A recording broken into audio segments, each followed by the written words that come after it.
Hello everyone, আসসালামু আলাইকুম। আজকে কিছু টুকটাক বাজার নিয়ে এসেছি, সেটাও আপনাদের মাঝে শেয়ার করছি। তো এখানে হচ্ছে একটা কড়াই নিয়েছি। কড়াইটা আমার কাছে দেখি সবার কাছে আছে, ভালো লাগে। আর একটা পিঁড়ি নিয়েছি, সামনে কোরবানি তো লাগবে, সে কারণে যখন বের হয়েছি নিয়ে আসছি। একটা শাক নিয়ে আসলাম, ডাঁটা শাক।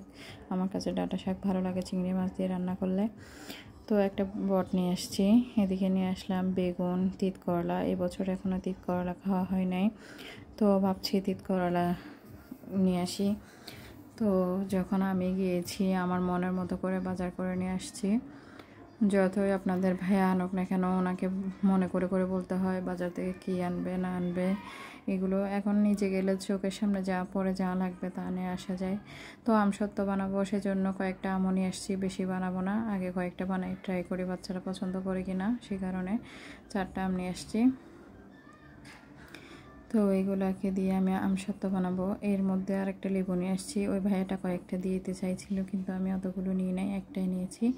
তো ডাঁটা শাকগুলো আমি চিংড়ি মাছ দিয়ে ডাঁটাগুলো রান্না করব, আর শাকগুলো এমনিতে ভাজি করব। তো আজকে চিংড়ি মাছ নেই, তাই অন্যদিন রান্না করব চিংড়ি মাছ নিয়ে এসে। তো এদিকে পটটাকে আমি পরিষ্কার করে নিয়েছি। পরিষ্কার করে এগুলোকে ভালো করে ধুয়ে নিচ্ছি, একদম কচলিয়ে কচলিয়ে। তো এরপরে বটটাকে আমি সিদ্ধতে দিয়ে দিব।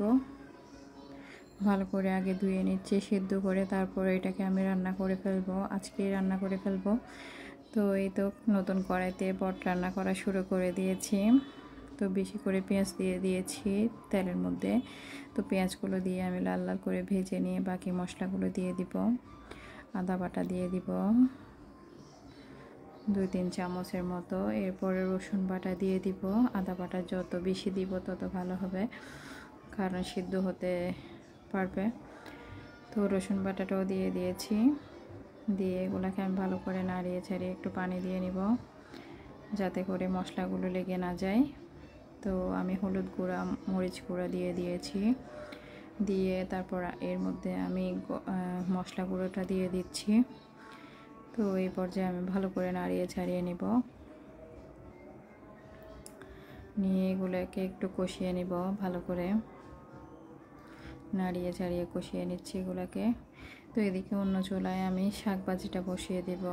ডাঁটা শাক আনছিলাম যে সেটা, তো এই তো সেটার জন্য রসুন আর পেঁয়াজ তেলের মধ্যে দিয়ে দিলাম। ডাঁটা শাকটাও আমি আগে একটু সিদ্ধ করে নিয়েছি, হালকা করে বয়েল করে নিয়েছি।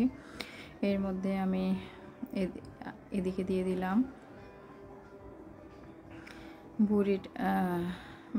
বুড়িটা। তো বুড়িটা দিয়ে একটু করে পানি দিয়ে আর একটু সিদ্ধ করে নেব। তো সেই সাথে আমি কয়েকটা আলু আর টমেটো দিয়ে নিয়েছিলাম।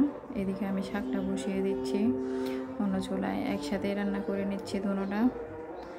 তো এগুলো একটু সিদ্ধ হয়ে যায়। কয়েকটা আমি মরিচ দিয়েছি, আস্ত মরিচ দিয়ে দিলাম, যাতে ফ্লেভারটা আসে আর ঝাল না হয়, সেই কারণে। আর আমি তো লবণ দিতে বরাবর সবসময় ভুলে যাই, এবারও ভুলে গিয়েছিলাম। যাই হোক, তো এইদিকে আমার বটটা কষিয়ে আসছে। তো এগুলোতে আর কোনো পানি টানি অ্যাড করব না, এগুলো এভাবেই শুকনো করে নিব নাড়িয়ে ছাড়িয়ে। এই পর্যায়ে এসে আমি গরম মশলাগুলো দিয়ে দিচ্ছি, আর একটা মেজবানি মশলা দিয়ে দিয়েছি, যাতে ফ্লেভারটা ভালো আসে, সেই কারণে। তো এগুলো এভাবে আমি শুকনো শুকনো করে নেব। এই তো আজকে এভাবেই খাবো, কালকে আরেকটু শুকনো করে ফেলবো। এই তো আমার রান্নাটা ডান হয়ে গিয়েছে।